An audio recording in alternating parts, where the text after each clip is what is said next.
Hello, everybody, and welcome to Economics with the Honorable David M. Walker, the former Comptroller General of the United States. And today we have a very special show. We're going to bring in a person who should have no introduction. He's the co-author of the book, The Millionaire Next Door, and also an author of the book, Richer Than a Millionaire. But rather than me do an introduction, I have someone else who's going to go ahead and do the introduction for him. So we'll just watch his introduction in a minute. Hi, I'm Nathan Osmond, singer, songwriter, motivational speaker, and even mortgage loan officer. I've known Dr. Bill Danko for over 20 years, and we've shared the stage at many great financial conferences the world over. Just recently, Dr. Bill Danko did a great Zoom call for my sales associates and shared some great principles from his New York Times longest best-selling list, The Millionaire Next Door, but also what it means to be richer than a millionaire. This is his new book, and I highly recommend it. The entire team at the Elite Team was very appreciative of Dr. Bill Danko's time and his insights, as he's a speaker that speaks with conviction from the heart. In fact, we ordered over 100 different copies of this book to give to our clients and our associates because we truly believe that by studying this book, it can really help you to get through these turbulent times. This book is solid with research and survey research and empirical evidence that helps you to understand that yes, money is important, but money plus happiness is even better. I highly recommend that you go get a copy of this book today. You won't regret it.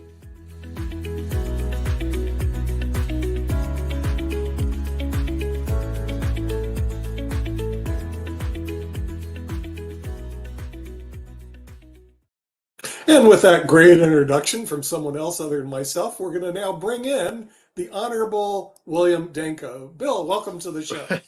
Nick, thank you. You what like a great that, job. And I still have the book too, I- Richer Than a Millionaire. I appreciate that. The more the better. Yeah. So, we're going to be talking today about fiscal responsibility, which is a highlight of a theme that we're looking at with David M. Walker, the Fiscal Responsibility Commission. So when David joins us, I don't think that commission has ever been formed, and I don't think anybody in Washington, D.C. is even in tune to fiscal responsibility. But before we get into that, we're going to bring in some of our panelists. One of our friends who's also a CPA, Lee Newton Rhodes, has joined us. Lee, good morning to the program. And also another person, assuming he's not busy putting up all of our shows on Spotify and iHeartRadio. We're going to bring in the Honorable Mark Lee also into the show. And Shaquille Latmer from Australia will also be joining us as well later on, along with the Honorable David M. Walker. But Bill, what are your thoughts about this?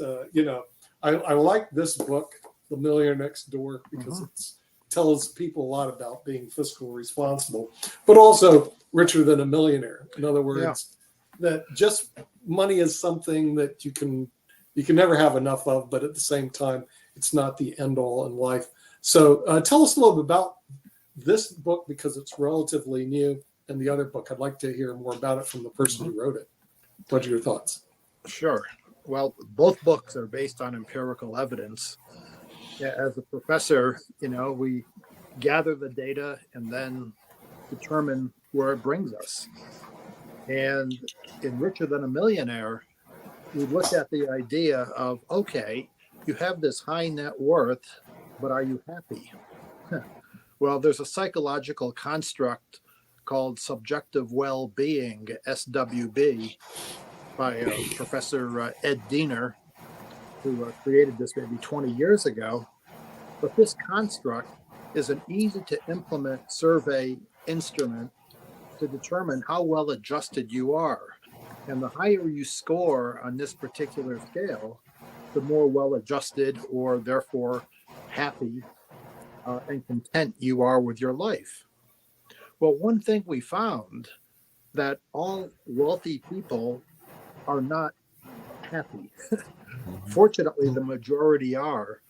But we look at that subset of the discontent, the malcontent, and we contrast and compare them with those who are well adjusted. And what we find is that the correlate to happiness is to be a giver instead of a taker, right? To be generous with your time, talent, treasure, be part of the solution as opposed to part of the problem. And so when I look at this the fiscal irresponsibility in the United States right now, not only on the governmental level, but certainly on the personal level. I find it refreshing when we have things in the legislation that say, okay, look, we have to have some work elements on these giveaway programs. Yes, I'm all in favor of helping the down and out, no question, but let's have a little bit of effort if you're able to do it. Okay. Mm-hmm. And I know that's one of the provisions in the law that the president just signed this past Saturday. It's really refreshing. Hey, William, quick question for you and everything, because I know that I've had the pleasure of doing a couple of shows here and had a number of guests. And one of the things that they talk about is sometimes when folks get a tremendous amount of money, they like to get their new toys, and sometimes those new toys can be expensive new toys. So there have been a lot of folks that are going, how frugal is it if you are a billionaire that you decide to, purchase $1 billion or $1 million, or however much they cost, spaceship, and go and then decide to travel into Mars or the moon or a number of things like that. So I just wondered your thoughts, because I know a lot of people are frustrated because they're going like, there's this new space race, and it's not even between countries, it's between these rich folks that are having this contest with their toys, kind of like the way they used to have contests with their cars. Now they're having a contest with their bigger toys. Mark, you got to realize, worldwide there are fewer than 2,000 billionaires, okay, and 8 billion people on this good earth. And so when we look at those on the very top of the spectrum, there is some behavior that seems frivolous. It just seems, but what my research is about is ordinary millionaires. Look, here's the deal. In the United States, the median net worth, the 50th percentile, is about $120,000 per household. Okay. It's not a lot, but to be in the top 10%, that'll get you into the millionaire category. And that's just, and what is $1 million of investable assets all about at 4% a year? That's an assured income of maybe $40,000. You're hardly rolling in it. And so by and large, the millionaire population, of which we have probably 10, 15 million millionaires in the United States right now with investable assets of $1 million or more, they're doing okay. Right. They're pretty self-sufficient, but they're not ready for the space race. I'll tell you that. Right. And along those same lines, how much responsibility do you think it is for those select few to reach out and try to share some of their wealth? Maybe not so much redistribution, because I'm not saying that, but to kind of like help those that are fortunate. Because one of the greatest millionaires of all times in my mind was Rockefeller, and Rockefeller definitely had a history of going out into the community and actually sharing some of his wealth. I think there was a story of him literally walking down the streets of maybe New York and other places and handing out dollar bills and other things, and even sometimes I think giving items to kind of show that he wasn't just a millionaire of himself and of his family, but that he was willing to share and to give some of his wealth to encourage others to make it as well. But that's just kind of and certainly Andrew Carnegie had that same philosophy, and the legacy lives on. But currently, I mean, look, we have Buffett, who takes the billionaire's pledge or whatever it's called, saying, I'm going to give away most of my net worth before I die. And Bill Gates has that same attitude. So, I mean, there are some wealthy people who I think are doing something responsible, saying, I can't take it with me. One of my favorite millionaires I saw at an endowment presentation, he was in his 80s. And the reason he said, I was making this donation to the university at this time is because, quite frankly, there are no pockets in burial shrouds. It's interesting you say that, because that's actually the line from a blues song. I wish I could think of the blues singer, even though I am a somewhat blues scholar. But one of the lines within this blues song is, I've yet to see an armored car at a funeral yet. So that is a line within a relatively well-known blues song. I just got a comment. We're talking about money and happiness. Happiness and a happy life can be very fleeting in terms of businesses going sour or relationships going sour. Is it more important to have a meaningful life than a happy life? Well, but having a meaningful life, I think, is absolutely critical. But that leads to happiness. You know, there's in Man's Search for Meaning, with the book by Viktor Frankl, the Auschwitz Excellent book. survivor. Yeah, the Auschwitz survivor.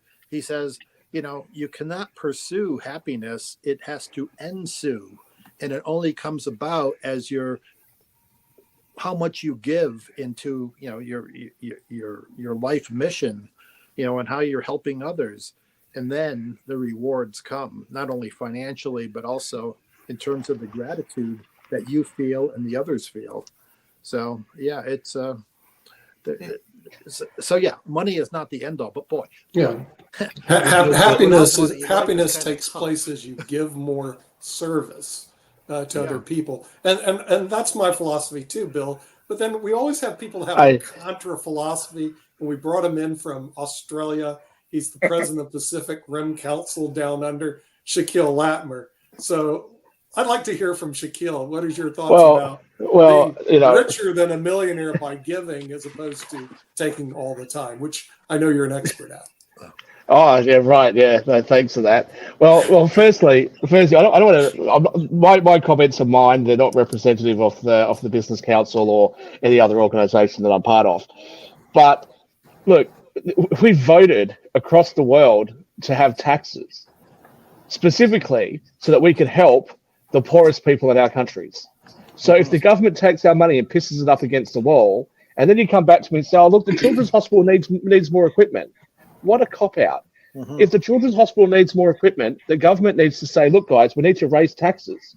And then the people get to say, "Why do you need to raise taxes? Why does the Children's Hospital need more equipment?"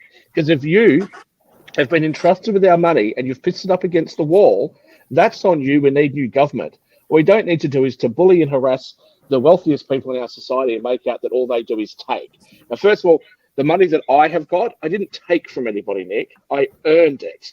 Okay, it's mine. I earned it. And whatever moral pleasure I get from giving it to charity or supporting causes I care about is up to me. I don't need anyone else to tell me what to do with it. Secondly, is it just me, or does it kind of sound like bullshit when the wealthiest people on the planet say, "We're going to give it all away"? Like what? You hate your children? What's the story here? You've sacrificed so many hours in your life that you haven't spent with your kids. Your kids have been, brought up by nannies and all that, and now you're actually going to deny them all of this wealth? That doesn't make a lot of sense to me. Very interesting that during COVID, all of these foundations that these billionaires have put all their money into, they didn't increase the minimum amount that they had to spend. They've only got to give 5% a year away, and they earn more than 5% a year on their investments. So did they all of a sudden say, "Well, look, the rainy day has arrived. We're going to start giving away 20% during this COVID period"? No, not at all. And all of us know, who specialize in taxes and financial structures, that these assets can grow tax-free for generations.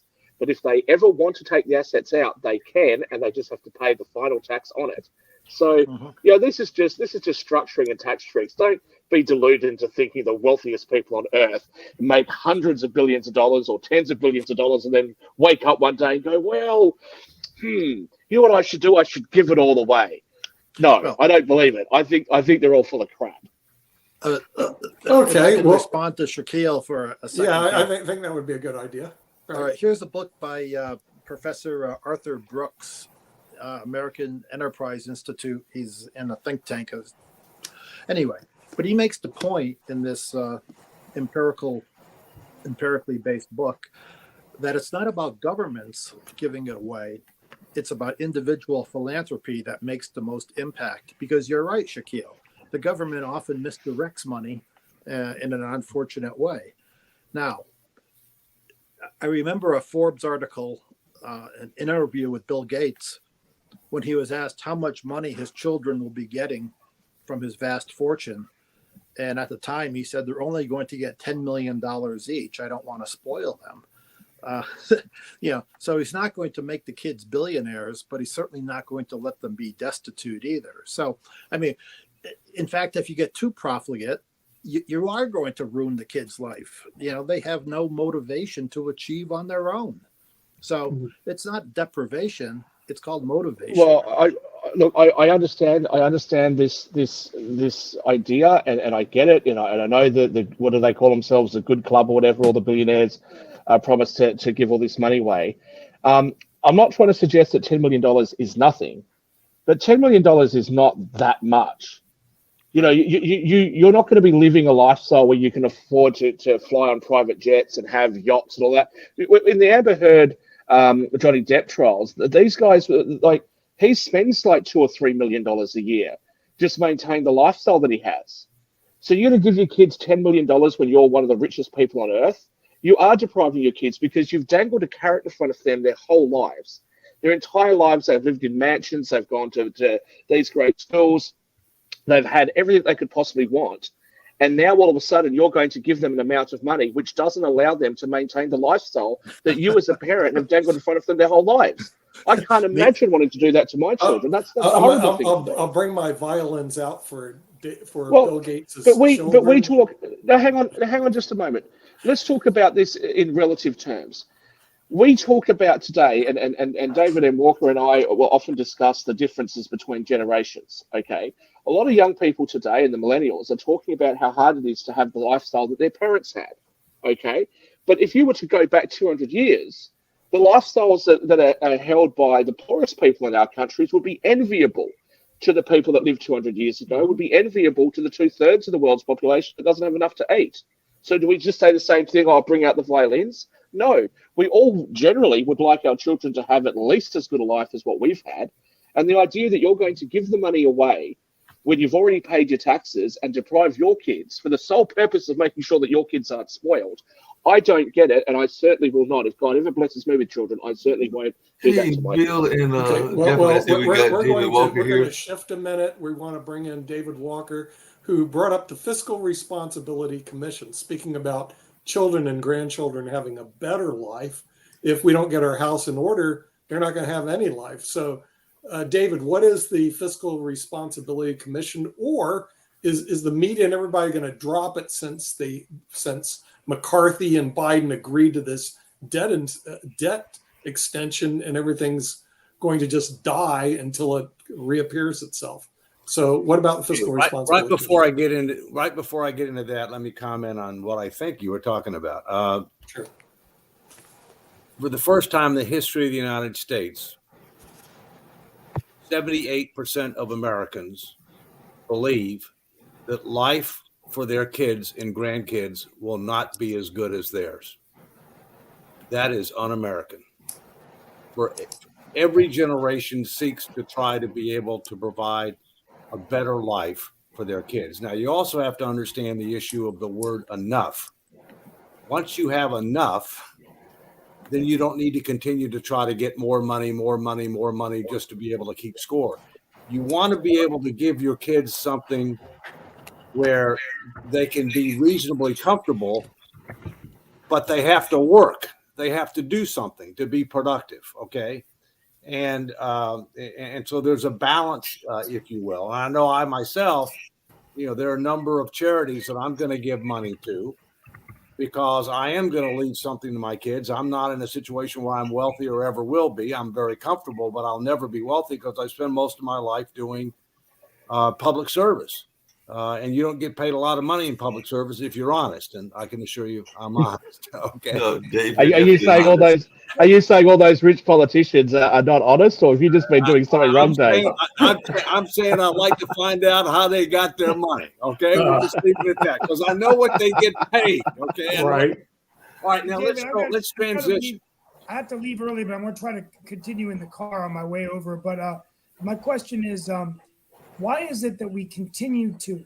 I mean, Fareed Zakaria about 2 weeks ago said that still America is 4% of the world's population, but we produce about 25% of GDP growth globally. So is it the fact that our economy just continues to be stronger than other economies and we just can keep saying we can afford to do this? I mean, at what point does it just become too much? Or is the damage you're saying already being done by future, that we're actually able to continue to incur debt, print more money, but, when are we going to really feel the brunt of this? I mean, it's just that we do this every year. Well, first you have to look at metrics, okay? Debt to GDP, when you count total debt, which is debt that we owe to the public and debt that we owe to the trust funds, Social Security, Medicare, et cetera, we're at a historic high. It's never been higher than now. And unlike at the end of World War II, where we were going down on debt to GDP, we're doing exactly the opposite. And the latest bill, the Fiscal Responsibility Act, makes a modest, underline the word modest, reduction in the projected imbalance. All right. I mean, I would have voted for it because it beats the alternative. But the real question is, where are we going from here? And there's two things that we need from here. Number one, we need a constitutional fiscal responsibility amendment that limits how much debt as a percentage of the economy this country can take on absent extraordinary circumstances, that seeks to get us to a lower level of debt to GDP within about 10 to 12 years. And there are actions that are being taken to try to get that done. I just came off a call with leaders from a state out west. I've got a state in the east that talking about bringing suit against the Congress for failure to call a convention of states to propose a fiscal responsibility amendment, which should have been called as far back as 1979. I won't go there unless you have questions.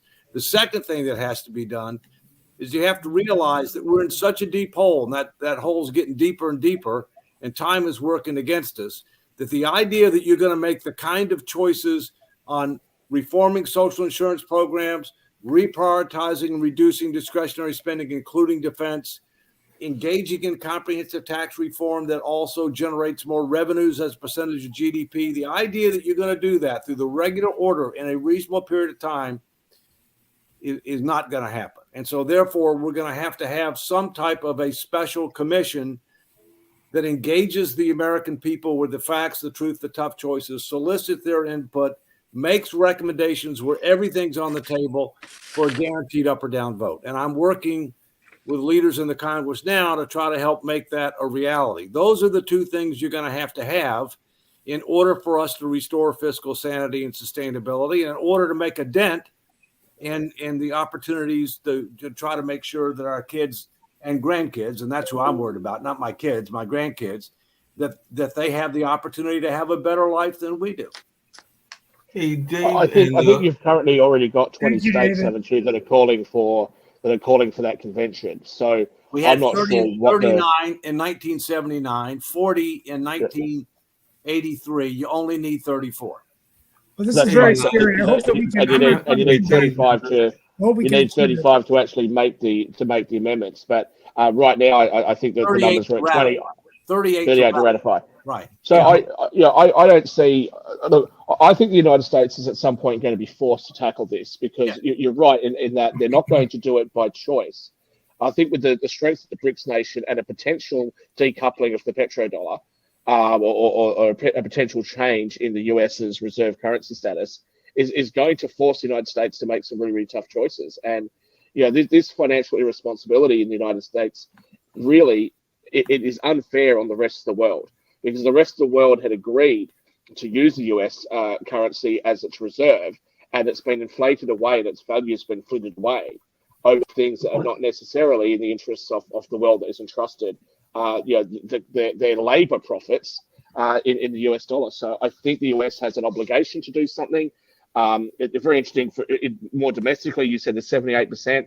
I sounded the alarm on this a couple of years ago in France, where 96% of people said that they didn't think their children or their grandchildren would have as good a lifestyle as them. And we're seeing similar numbers around the world. We have to do something. It's not fair on the next generations for us to make changes now that are just going to help us for the next 10 or 20 years and kick the. If I just had a power failure, what's just happened to my room? Kick the can down another 30 or 40 years. You didn't pay the maybe they're kicking me out of my. I'll just mute me for a little while. Sorry, I don't know what no problem. Hey, Dave and Bill, one of the questions I had that I was curious about, and I think that Shaquille was kind of alluding to it, because I hear, and I've heard those statistics as well. Don't have any kids of my own, but I do have those 2 nephews and everything. But I know in our family, we definitely have a history of knowing not just our financial situation, and I know the billionaires and billionaires definitely make sure that their financial situation is known, but there's also land wealth and wealth in things that are of value in your house and everything. So I was wondering, is that conversations that we're not seeing enough of? I know that Nick oftentimes talks about fiscal literacy and that kind of conversation. I don't know that enough of us know enough about generational wealth. We hear the conversation about generational wealth, even in the minority communities, but I don't know that enough of us actually have an understanding of what that means. Like, I know that in my case, we have land and we also have timber and houses on that property, and that is part of the wealth conversation. But I don't know that enough people are aware of those situations or even make contingency plans for those situations. I'll mention something quickly, and then Bill Danko may want to comment since he's written on a lot of these issues. For most Americans, the biggest part of their net worth is home equity. Exactly. All right? And most Americans have not come close to saving enough to maintain their standard of living in retirement. All right. And yet they're living longer and they have higher expectations on what they're going to be able to do. And there are certain things like long-term care, which is a lot more than health care, that unless you're poor and eligible for Medicaid is not covered. And therefore you got to cover that. So, you know, the part of the problem that we have, then I'll turn it over to Bill, is there has been a great widening of the gap between the super wealthy and the middle class. And in fact, the middle class is getting squeezed because lower income individuals are eligible for lots of government programs, many of which are tax-free. The super rich, they don't have a problem. Okay? So what happens is the middle class is getting squeezed. But Bill, you've written a lot on this kind of stuff. It's financial literacy. We do a terrible job. Can I quickly ask you, David and William, what do you consider to be the super rich? What are we talking about here? Are we talking about the billionaire class? Are we talking about someone with 5 million? Are we talking about someone with 50 million? Or what are we talking about? I don't know. A hell of a lot more than I've got. Okay, I mean, Bill may have some comments here. Yeah, I mean, look, worldwide, there's less than 2,000 billionaires. Okay, and to get into the, to be a 1%er in the United States, at least a couple of years ago, I don't have the current with all this turmoil, but $11 million made you a 1%er. $11 million net worth made you a 1%er in the United States. So yeah, 5 million's a lot. 10 million is good. There are some financial houses that look at only 35 million and above to be their client. So, you don't have to be that billionaire to be an attractive candidate to these investors. But to David's point about getting squeezed on the bottom, and especially now, it makes it more unaffordable to own a house with the mortgage rates as they are. There is a problem in the middle class. There really is. And I agree with what Mark has pointed out, that, the legacy of having the family house, having some property in your net worth. I mean, that's certainly wonderful. But one of the things that we've discovered, and especially if it's highlighted in The Millionaire Next Door, is this issue. What happens when you just give an inheritance to the next generation?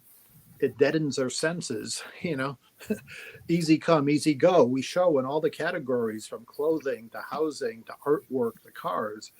Those who inherit money spend more than those who actually work for a living to make the net worth. So there's a real danger of just giving it away. There has to be, some incentive. And that's one of the things I like about, I know we're talking about the new legislation as well that, Biden just signed. This idea of work requirements, modest work requirements, I think it's about time we got that back in to the mix. Because if it's just given, you're not going to have the incentive to be to go get a job.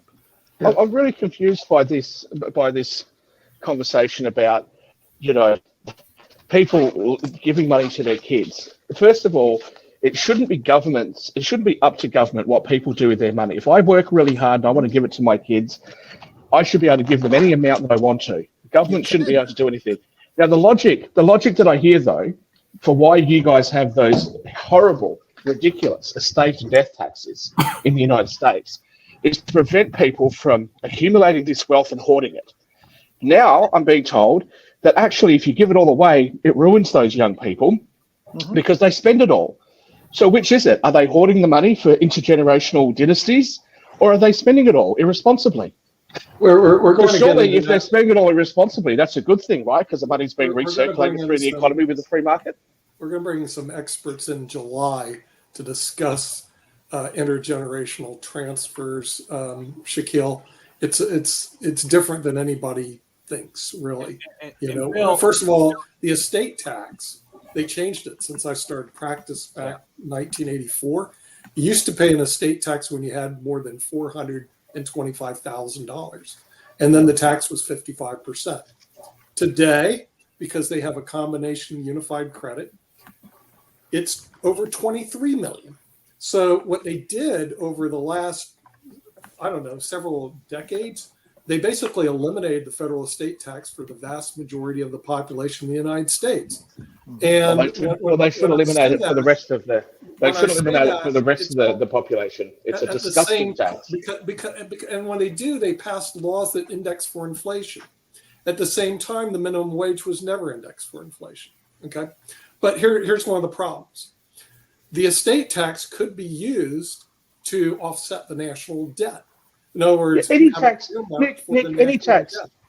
Nick, what? any tax. You can make that argument for any tax. You could tax how much air somebody breathes and say, well, that's going to pay off the national debt. Estate taxes and death taxes are the most disgusting taxes of all the taxes that exist. The fact that you're going to say to me that I'm going to pay taxes when I earn the money, I'm going to pay taxes when I invest the money, I have to pay a capital gains tax when I get rid of the asset, and now my children are going to pay tax as well. It's disgusting. Time out.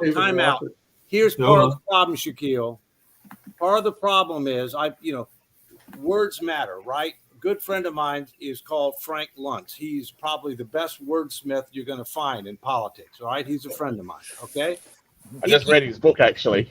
He came up with the term, the death tax, right, for the estate tax. All right. And you know what I said back to Frank? I said, Frank, I hear what you're saying. It's effective for the argument you want to make. But what about the birth burden?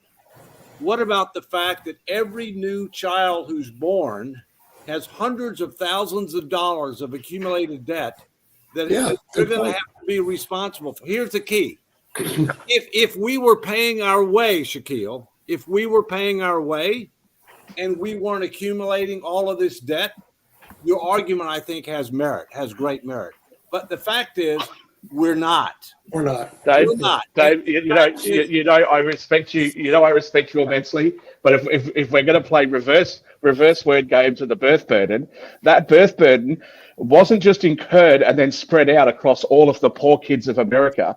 Those debts were incurred on behalf of everybody, supposedly. So those parents who had those children, okay, they're the ones that are responsible for that, not me and not my kids. The fact is that I've already paid tax on the money. I've had to pay tax all the way through. I've had to pay tax when I've spent the money. I've had to pay tax on property taxes, sales taxes, and everything else. Is different. And then when I accumulate assets, you want to tax that as well. My point is different. You're dead. Point is the amount of tax that these people had to pay wasn't enough. Right. All right. That's my point. Okay.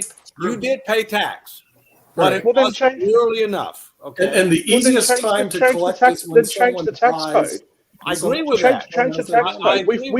What we have is we have a majority of people who do not occupy the ranks of the very rich, who get to vote that, one, we want an increase in government spending, and two, I want somebody else to pay for it. And then someone like Nick comes along, a trust fund baby, and says, oh, I've got to bring out the violins for Shaquille's kids because they're going to have so much more money. No, I'm not paying tax. I'm not going to do it.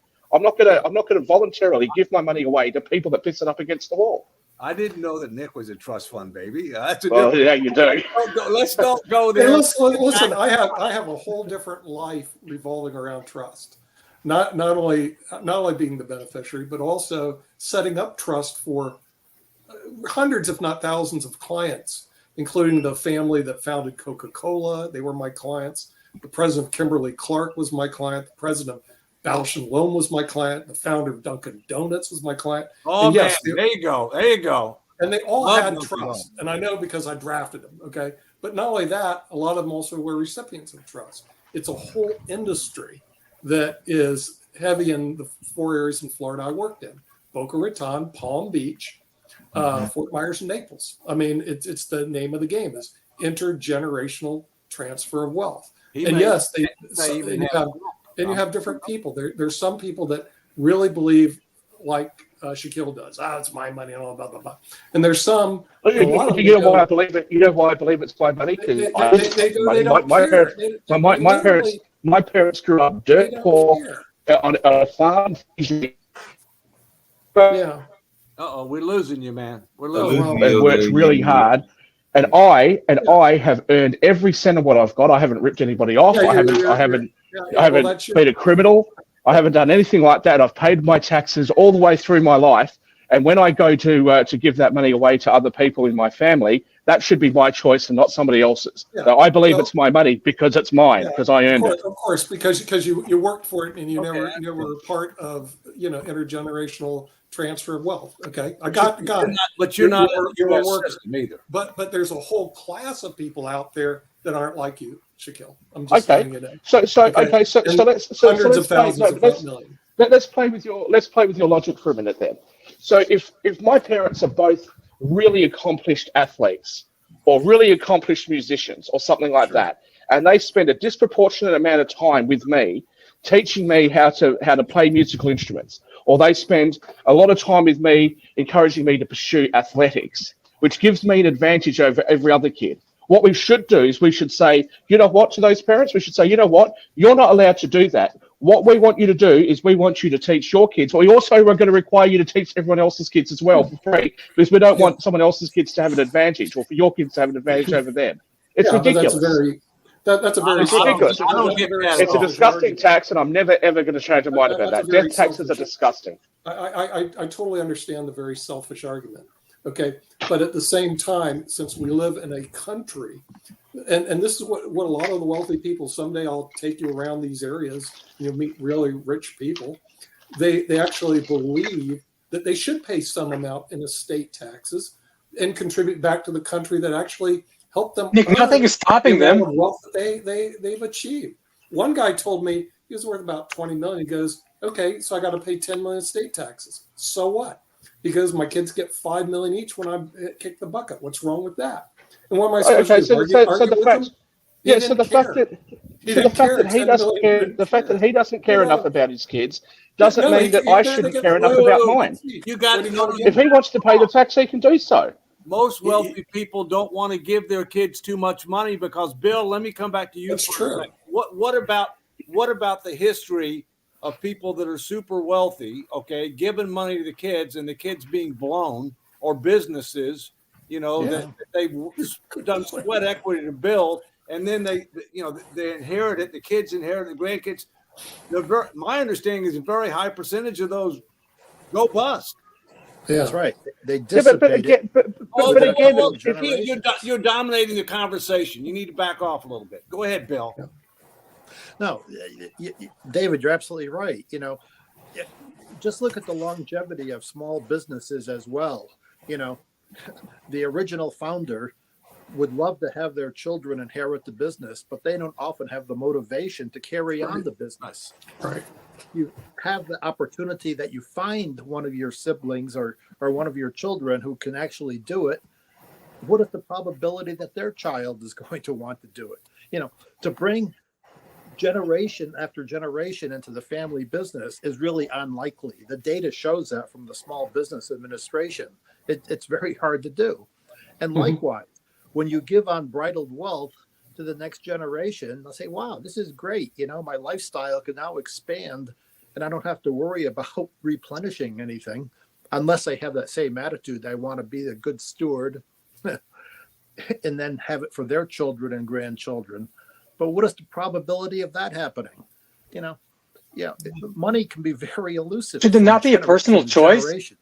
No, but Bill and Lee, along those same lines, and I'd love to hear Bill's thoughts about this, because I know that I had a friend of mine that actually did a article, I think it was an artwork kind of display around Wilmington, which is down there in the coast, and a number of folks there were definitely making some money over some very hard labor, that being the fisherman kind of work and everything. Not saying that they were all millionaires, but there were a few that made some good money in that space. But a lot of their kids did not want to go into that kind of work because it is not a glamorous work. And we can say the same thing about tobacco farmers. And we know that there have been some historical people that made money off of tobacco and cotton and things like that. And that's not glamour work either. So I think that some of the younger folks are looking at some of the ways that their parents lived, whether they made a decent living or whether they made wealth, and are like, I don't want to do that kind of work. That's too hard and everything. So I just wonder your thoughts about that, because that is something that I have seen. That some folks are like, look, I saw what my parents did in order to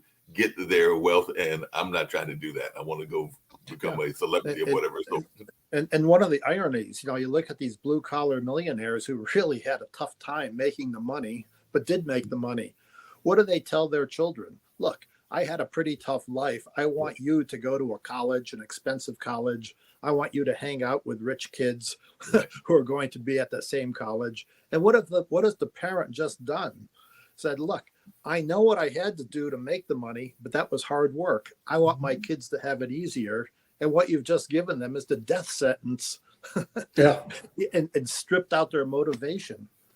Yeah. So we bring it on ourselves. Are we not assuming that the parents have any obligation to bring these kids up with values, work ethics? Well, they do, but it varies from a case by case basis. Lee. In other words, unfortunately, all the kids are different. And so the thing is, some of them would do what Bill says, and some of them will actually pursue other things and be very successful. But in terms of the federal estate tax, which I didn't know Dave Walker knew the guy who transferred it to the death tax. That was my business for 17 years. And, I got out of it because they eliminated it in the year 2001. I'm going, I had all those clients I discussed. They all called me and said, basically, you're fired. I said, why? Well, there's no estate tax. Okay. So Bill Rosenberg, who founded Dunkin' Donuts, he's gone. Coca-Cola, they're all gone because there was no death tax to do any planning around. And the sad part is it wasn't like our national debt expanded. And the thing is, nobody did anything about it. In other words, it's not like the revenues from the state taxes dropped next to nothing. And it could be earmarked. It's not as big as people think. It's pretty small. It's about 78. Back when I was practicing, 78 billion a year. Wasn't that big, but it could be earmarked to start reducing the estate tax along with controlling government spending. Because the sad part, 70, 80 billion just doesn't cut it today. But you need everything that you can get to reduce this. When your deficits are 1.4 trillion plus, it's immaterial. Yeah, it's a material, but that's the problem, David, is that, and that's the reason we really need a fiscal responsibility commission, because we are so far upside down, we don't even know how far upside down we are. It's really, the way I look at it, it's really super bad. And I haven't talked to a lot of my clients because I now deal in pensions, which are really middle-class people making $500,000 to $1.5 million a year. They're not the wealthy people that make a lot more than that, not doing anything. But I'm wondering how many are looking for the exit strategy, which is not to base their kids in the United States of America. Now, Nick, hold on. Did I understand correctly? You're saying that the people that are making $500,000 to $1.5 million a year, they're middle class? Yeah, aren't they? No, I don't think. Okay. Well, relative to the people that I used to work with, they may not be. And in fact, if they're making that much money, they're definitely a 1%er based on the stats that we have before. Well, the thing is, relative to the people I used to hang with. I see. Okay, in other words, I couldn't talk to the President Kimberly Clark and all these people, and President Balshalom and the founders of Coca-Cola. The founding family of Coca-Cola was very interesting because the kids would tell me, "Hey, Nick, never worked." He was like in his 40s, 50s, never worked a day in my life. I said, "Why not?" Well, Coke stock, gift that keeps on giving. And, and so a lot of them, they don't ever work, but they live in very nice homes. They have but the question is, what did they do with their time? Right. Oh, what he did with his time, he had a boat. He went sailing in Florida all the time and took some friends out. And then he had his private airplane that he flew around. So he did little to nothing for society. No, they don't do anything for society. What'd you say, I David? recently learned a new word in French, flaneur. Flaneur. What? Do something for society? I think Flaneur. It's the that wasn't in the What does that word mean? What does that mean, It Bill? means the idle rich. yeah, you could say it Flaneur. was idle, you know. But then for every one of him, there was some of them that actually did get jobs where they would work in companies and stuff like that. So, you know, not everybody was the same. And Well, I will tell you that one of my prior bosses was Yeah. Peter G. Peterson, who was former Secretary of Commerce during Nixon, who was one of the founders of the Blackstone Group, private equity. Yeah, from Blackstone. Sure. And he and Warren Buffett and a number of other billionaires. I mean, Pete became a billionaire when Blackstone went public, although, you know, I think he was worth 2 or 3 billion. Okay. Well, not billions. Okay. He and a number of other people, including Warren Buffett, pledged to give half of their wealth to various charities. Yeah. As a legacy to try to be able to make a difference, if you will. Okay. Shaquille, welcome back. To try to be able to make a difference. That left plenty of money to give their kids. That's right. Right. In fact, one of the things that I remember from Pete that stuck with me all along is you have to know the meaning of the word enough. Once you have enough, you need to start focusing on others. And once you give your kids enough, you don't want to give them so much that they can't do that they don't have to do anything. You want to give them enough where they have an opportunity to do a variety of things that they want to do, but you don't want to give them so much that they don't have to do anything. Yeah. Right. That's the word Bill came up with in French. Yeah. Right. Flaneur. Yeah, David, that's exactly a quote from Warren Buffett about children. Yeah. Give your kids enough so that they can do anything, but not so much they can do nothing. It's a very subjective term, though. I think he's right on. Shaquille, you have any comment on that? I do. Sorry, what happened? Because I've changed rooms and my internet disconnected, so that's why I dropped off. So sorry about that. It wasn't because you told me off. Look, I do have a couple of comments. I agree with this notion that if you give kids too much money, it can ruin them. I agree with that. I've got very, very wealthy clients, although I'm not quite in their level of wealth. It's something that concerns me. You know, I try to look after my nieces and my nephews, and I think, well, you know, if I give them too much, if I take away, you know, the pressures that I felt, you know, will that retard their work ethic? I get it. I understand that. But if I choose to, I shouldn't feel pressured by other billionaires or other multimillionaires to give more of my money away. It's not up to them. And I think that doing it through taxes, you know, again, I think that when you are talking about taxing money that has already been taxed, I think that is an incredibly unfair thing to do. And even the way that it's being done in the United States, you have a step up in basis for asset transfers, but a direct tax on cash transfers. This just makes absolutely no sense. You're actually making it easier for existing old money to be passed through generations and harder for new money to be passed through generations. So that's what I'm saying. It's an unfair tax, and you know, just tax differently. Bill Gates says that what he thinks we should have in the United States and around the world is a progressive consumption tax. I agree. Most wealthy people support that. Most economists support that. You support that, Dave. David K. Johnson supports that. When was the last time we heard any talk about that? You know, that has no political traction whatsoever. So you have a situation in the United States where you've got the most progressive rates of tax in the industrialized world, okay? You've got the rich that are unhappy because they feel like they're being taxed too highly on their marginal rates of tax. You've got the poor that are unhappy because they think the rich aren't paying enough. And then the solution is let's create wealth taxes and death tax and increase death taxes. It's not working. This is not a solution. Well, the middle class is the one that gets squeezed with the current. That's true. Secondly, you know, our tax system has got to be fundamentally re-engineered. Okay, I mean it is not generating adequate revenues as a percentage of GDP. The gaps, the haves and the have-nots have grown dramatically. They're continuing to grow. That's a domestic tranquility problem. Yeah. Speaking of tranquility and everything, just really quickly, what is because there's a term that people use oftentimes, and I know that it is used even now. But how much is the issue? And I'd love to hear both Dave and Bill's talks about this. We still have a lot of folks in the middle class that are loving to keeping up with the Joneses, meaning that if they see the person with the new hot car, or they see the person with the Oculus set, or they see the person with whatever is the hot trend. I mean, we even see that with one of the most powerful computers of all time, the phone. How many people are rushing out to get the latest version of the iPhone or whatever other kind of things that are out there? So I was wondering, how much is that hurting the middle class, this notion that we've got to keep up with the Joneses, whatever the Joneses are doing tomorrow? They need to read this book, The Millionaire Next Door, which basically says, if you want to be rich, don't keep up with the Joneses.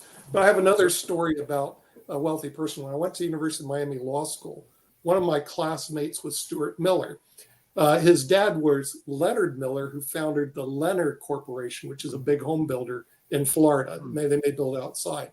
Now, Stuart went to Harvard undergraduate, Miami Law, but he's always prone to be the president of the Leonard Corp, which he is today. And of course, he became president of Leonard Corp. But there was a person who was his son. His dad founded the company. He continued on the Leonard Corp. He actually donated $100 million to the University of Miami and another $100 million. But part of these donations that everybody thinks, oh, wow, Bill Gates is so generous, Bill Buffett's so generous, is because of the federal estate tax. I can tell you that. The federal estate tax, back then at 55%, they start thinking, maybe I should do something different. And then they create the private foundation. I know because I've done this for these people. And the private foundation gives them more and their kids more control, as opposed to 55% flushed down the toilet, in their opinion, because it goes to crazy government spending. If you actually had rational let me ask you a question. These people would not mind as much to pay the federal estate tax. The problem is, it's the government spending is the real thing that gets them in terms of paying this federal estate tax. But yeah, go on, Chico. Let me ask you a question. Why is it that countries, the majority of the world, the majority of Europe, Australia, Canada, although they lie about it, but theoretically Canada, the majority of the world has gotten rid of death taxes, and yet they haven't had a decrease in government income. So if this idea that you guys have in America is such a great idea, why don't you promote the idea internationally? Why isn't the United States running around the world? You guys are talking about global minimum tax, a global minimum tax. Why don't you go around the world and say, hey, listen, everybody, that's what you need to introduce? Because our problem is really very simple, and you may not understand it, but the wealth is concentrated very heavily in a very small group of people. Like I said, I'll give you a tour of Naples, Palm Beach. Yeah, I've been up and down there before Donald Trump even had a house at the Mar-a-Lago. Well, that was a place we were thinking about buying, but we ended up in St. Andrews Country Club in Boca. Okay, but the thing is, all these places, the wealth is skewed very much toward the top end, where they have all the bananas and everybody else has peanuts. I mean, that's just the nature of the game. And we have a huge national debt. A solution would be to go back to the old estate tax and start diverting assets over to cover this national debt. Granted, it's only $70 billion to start with, but could increase over a period of time. However, at the same time, you're going to have to work on the spending side. You're going to need both sides to win. And then the economy could recover. Spain and Greece have the same problem, a high GDP ratio to their debt. We have a real problem and we need to solve it. And you're not going to solve it by saying beneficiaries like myself.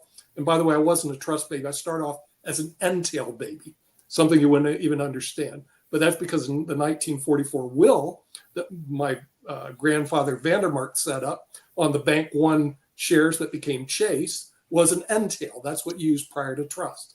Then it became a trust because trusts are more efficient than doing entails. All right.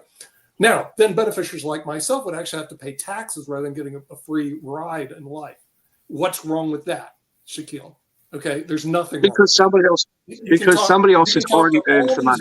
Shaquille and Nick, because you are I'll tell you what's wrong with it. I'll tell you what's wrong with it. Because you are taxing money that has already been taxed. But they've already paid tax on this money. It wasn't earned in a tax-free environment and then handed down. That's what's wrong with it. And you talk about You talk about the concentration of wealth and the wealth, and the wealth gap. If you look at the Forbes 100 list, the vast majority of people on that list are either people that self-made it, or they're within a couple of generations of the people that made it. Okay, if you have a look at the poor, you guys are importing immigrants from poorer countries all the time, and then you talk about the difference between somebody who just arrived in the country and somebody who's maybe been there for a couple of generations, and the wealth, of course, is a wealth. Hey, time out. First, let me say a couple things because we're coming near the end. All right. First, Shaquille, you say they pay tax on it. That is true. They didn't pay enough tax on it. That's right. They didn't. All right. That's the point. All right. Just because you pay tax doesn't mean you've done your fair share. All right. Secondly, I personally believe that the most efficient way to tax is a progressive consumption tax, because wealthy people tend to spend a lot more, with a refundable tax credit at the poverty level, so that people that are at the poverty level or below don't end up paying it. Okay. But people that are above the poverty level do, and the more you end up spending, the more you pay. If you dramatically change the tax code, okay, then we wouldn't be having to have this debate, all right? But the way that my frustration right now is that we have huge debt to GDP going up rapidly. Mm-hmm. The problem is primarily a spending problem, but not exclusively. And yes, people are paying taxes, but that doesn't mean they're paying enough. I'll leave it at that. Hey, really quickly, we did have one other guest that is not spoken yet. Can I just ask you a question back to that, Dave? No, can we hear from Kim? Because we haven't heard from Kim at all. And Kim has been sitting there, and I didn't know she had some things to say. So let's at least give respect to one of the other founders and see if Kim's got some things to say as well. You're on mute, Kim. You're muted, Kim. You're on now. You're muted. You're muted. You're muted. You're muted. You're muted. We can't hear you. We can't hear you. Can't hear you. We need to learn how to read lips. While she comes back on, can I just ask you a question, Dave? If you believe that they pay tax but they didn't pay enough, if that's the story, then why does the estate tax only kick in after a certain level? Shouldn't everybody be paying for it? Why are we only going to tax the rich? They've paid their taxes according to the levels that were set. They've then invested the money. Now they're being asked to pay tax again. We're not just taxing. Why not broaden the spectrum and apply that to everybody? Kim just had a point. I think there's a reasonable level of accumulation where you shouldn't have to pay tax. Okay, a reasonable level of accumulation. The other thing is you have a lot of people who have like family farms and things of this nature, you know, and in order to be able to pay the tax, you have to dispose of certain assets, you know, businesses or whatever else in order to be able to do it. So I think some reasonable level of exemption, and we can debate what that is okay. But Kim, go ahead. No, it's time to wrap up. I just wanted to thank everyone for this beautiful conversation, because our tax situation is a problem. I agree with the progressive tax, the progressive consumption taxing, because I think it will help put more money into circulation as well. So, but thank you. And I know we got to wrap up, but what a great conversation. And I look forward to it next week as well. Thanks, everybody. All right. Thank you. We'll see you. Y'all have a good day. All right.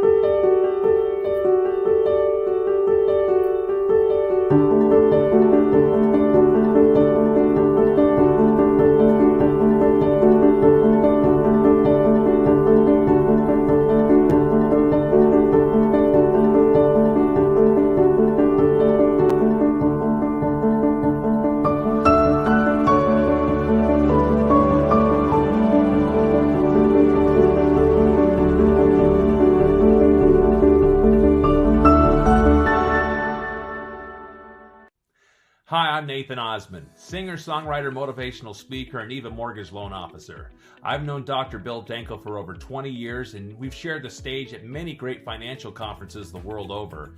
Just recently, Dr. Bill Danko did a great Zoom call for my sales associates and shared some great principles from his New York Times longest best-selling list, The Millionaire Next Door, but also what it means to be richer than a millionaire. This is his new book, and I highly recommend it. The entire team at the Elite Team was very appreciative of Dr. Bill Danko's time and his insights, as he's a speaker that speaks with conviction from the heart. In fact, we ordered over 100 different copies of this book to give to our clients and our associates, because we truly believe that by studying this book, it can really help you to get through these turbulent times. This book is solid with research and survey research and empirical evidence that helps you to understand that yes, money is important, but money plus happiness is even better. I highly recommend that you go get a copy of this book today. You won't regret it.